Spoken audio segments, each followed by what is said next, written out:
Et nous sommes en direct avec Adrien Quatennens, député La France Insoumise du Nord. Bonjour. Bonjour. Première question, qu'est-ce que vous attendez de l'allocution du président de la République ce soir à 20 h? Écoutez, d'abord, ce qu'il faut rappeler, c'est que nous ne combattons pas seulement un virus. Nous combattons les effets d'un virus sur un modèle économique, politique, qui, on le voit bien, a tout fragilisé et nous a mis en situation de grande vulnérabilité. J'attends à présent du président de la République, comme beaucoup de Français, je crois, qu'il fasse la clarté sur un certain nombre de questions qui restent en suspens à cette heure. D'abord pour celles et ceux qui sont en première ligne, je pense bien sûr au personnel de santé, et qui à cette heure continuent d'attendre dans beaucoup d'endroits, je peux le confirmer, des masques, des surblouses. Nous avons donc besoin de savoir quand ils arriveront précisément, parce qu'on ne peut pas supporter, dans la 6e puissance économique du monde, qui sera bientôt équipée de la 5G, pour ne citer que cet exemple, que nos soignants n'aient pas le matériel rudimentaire, j'allais dire, pour pouvoir faire face à cette épidémie. Et pour ce faire, la première chose, d'après vous, que le président doit annoncer, des masques, combien, quand? Mais avec précision, parce qu'on le voit faire depuis plusieurs jours toutes sortes d'annonces, mais je vous le dis, dans beaucoup d'endroits encore, dans beaucoup d'hôpitaux, il y a beaucoup d'auxiliaires de santé aussi qui attendent toujours le matériel et qui font face chaque jour, quand on se parle, eh bien, au Covid-19 sans être équipés. Donc il y a d'abord ces questions précises. Et pour y répondre, il doit y associer quelques autres éléments. Quelles entreprises entend-il réquisitionner, par exemple du secteur textile, pour monter en puissance sur la production des masques? Quelles entreprises compte-t-il nationaliser? Je pense à plusieurs entreprises que nous avons citées qui apparaissent dans la période comme absolument nécessaires si nous sommes dans une économie de guerre, puisque le chef de l'État prétend que nous serions en guerre. Par exemple, l'entreprise Luxfer, qui produisait des bouteilles d'oxygène médical, dont les salariés nous expliquent que dès demain, ils sont prêts à reprendre la production si on le décide. L'entreprise Famar, qui produit quelques 12 molécules des médicaments dont nous avons besoin. Vous savez, en France, on produisait des masques en bonne quantité. Par exemple, jusqu'en 2018, à Plaintel en Bretagne, il y avait une usine, figurez-vous, qui pouvait produire jusqu'à 200 millions de masques par an. Et bien cette usine a fermé, elle a été rachetée par des Américains qui d'ailleurs ont tronçonné les machines-outils pour s'assurer qu'on ne puisse pas les réutiliser. Donc on voit bien en quelque sorte que... Confinement, Adrien Quatennens, député La France Insoumise du Nord, le confinement, d'après vous, il doit être prolongé? Si oui, de combien de temps? Le confinement, c'est la méthode qui permet de faire face pour éviter en tout cas que nos hôpitaux soient encore plus engorgés qu'ils ne le sont déjà.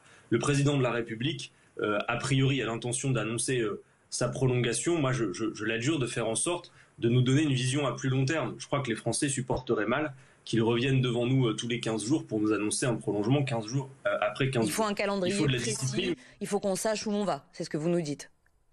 D'ailleurs que cette copie puisse être revue si la situation sanitaire devait s'améliorer ou au contraire si ça n'allait pas mieux, mais qu'il donne une perspective à long terme. Et surtout, je dis au président de la République, ne commettez pas l'erreur d'entrer dans la question du déconfinement comme vous êtes entré dans celle du confinement avec le niveau d'improvisation qu'on a pu voir. La question du déconfinement, même si elle n'est pas pour demain matin, doit pouvoir être planifiée, organisée et même discutée. Vous savez, moi je m'inquiète de voir surtout depuis quelques jours, on parle beaucoup, vous savez, y compris sur votre antenne, on en a entendu parler de relâchement, en parlant du jogging ou de toutes sortes de choses tout à fait passionnantes. Moi, il y a un relâchement qui m'inquiète beaucoup plus, que je crois beaucoup plus en capacité de mettre en péril l'efficacité du confinement.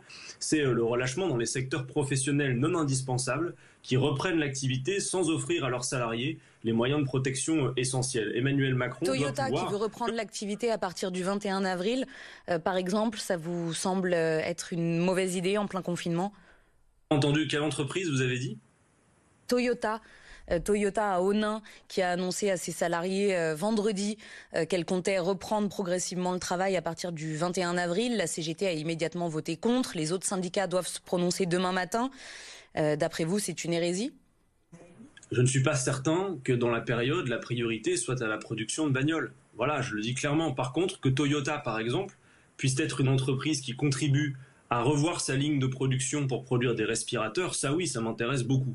Mais voyez-vous, sur le confinement, Emmanuel Macron doit faire ce qu'ont fait nos amis italiens il n'y a pas très longtemps. On nous dit que sur l'épidémie, nous gravitons à peu près à 10 jours de décalage par rapport aux Italiens. Il y a 10 jours de ça, les Italiens ont annoncé que les secteurs non indispensables de la vie économique, non pas qu'ils soient inutiles, mais qu'ils puissent être jugés comme non indispensables dans la période, puissent respecter la règle de confinement. Je crois que c'est extrêmement important que cette liste de secteurs essentiels soit établie. Emmanuel Macron, jusque-là, l'a refusé. Par contre, il a choisi d'augmenter dans certains secteurs la durée de travail de manière considérable, de permettre que soient pris en main les congés payés des salariés, les jours de repos. Bref, il faut de la clarté et éviter ce deux poids deux mesures. Justement, à ce sujet, le MEDEF a annoncé qu'il voulait une reprise très rapide de l'économie et que les Français devraient renoncer à certains de leurs jours de congé. La secrétaire d'État à l'économie a dit qu'après cette crise, il faudra travailler plus. C'est aux Français de payer pour cette crise sanitaire. C'est ça qu'on est en train de nous dire ? J'invite Emmanuel Macron ce soir à prendre immédiatement ses distances avec ces termes qui ont été employés par certains membres de son gouvernement et par certains acteurs de la vie économique. Écoutez, il y a une chose qui est certaine de mon point de vue, c'est que si on considère que ce que nous sommes en train de vivre n'est qu'une parenthèse et qu'il faudrait s'évertuer à faire en sorte qu'après tout redevienne comme avant, c'est vraiment qu'on n'aura rien compris. Parce que la situation aujourd'hui est d'abord une crise sanitaire. Il y a 10 ans, souvenez-vous-en, on vivait une crise financière et d'ailleurs après, on avait le droit à toutes sortes de beaux discours sur le thème « le capitalisme financiarisé, c'est terminé », on voit le résultat. Et demain sont à l'agenda des crises, certes d'une autre nature, mais qui seraient, de mon point de vue, de même ampleur. Songez par exemple que l'urgence climatique va nécessiter une mobilisation tout aussi considérable, sinon plus encore, que celle que nous vivons à cette heure. Donc il ne s'agit pas de relancer la machine, comme par exemple l'a dit Bruno Le Maire, mais de profiter en quelque sorte, même si c'est malheureux, d'une occasion telle que celle que nous avons sous nos yeux, d'une mise à l'arrêt de pans entiers de l'économie, pour penser un autre modèle. Vous savez, cette crise, c'est l'échec de ceux qui ont préféré le libre marché à l'État, la concurrence libre et non faussée à la coopération et l'entraide. Il y a un nouveau monde à bâtir et ce nouveau monde, le monde d'après, on en parle beaucoup, faut pas attendre pour le construire, c'est dès maintenant. Et donc non, les salariés ne peuvent pas payer cette crise. Et d'ailleurs, je le dis aux Français qui seraient envahis en quelque sorte par cette petite logique et qui considéraient que, après tout, oui, après la crise, on va s'arracher au travail et tout va aller mieux. Je vous dis qu'il y a déjà beaucoup de marge de manœuvre. Par exemple, un salarié français travaille en moyenne 45 jours par an pour rémunérer les actionnaires. Je crois que là-dessus, par exemple, il y aurait de la marge. Juste un exemple également, on pourrait imaginer, sans attendre, qu'on récupère un certain nombre de deniers qui pourraient nous servir pour la planification sanitaire.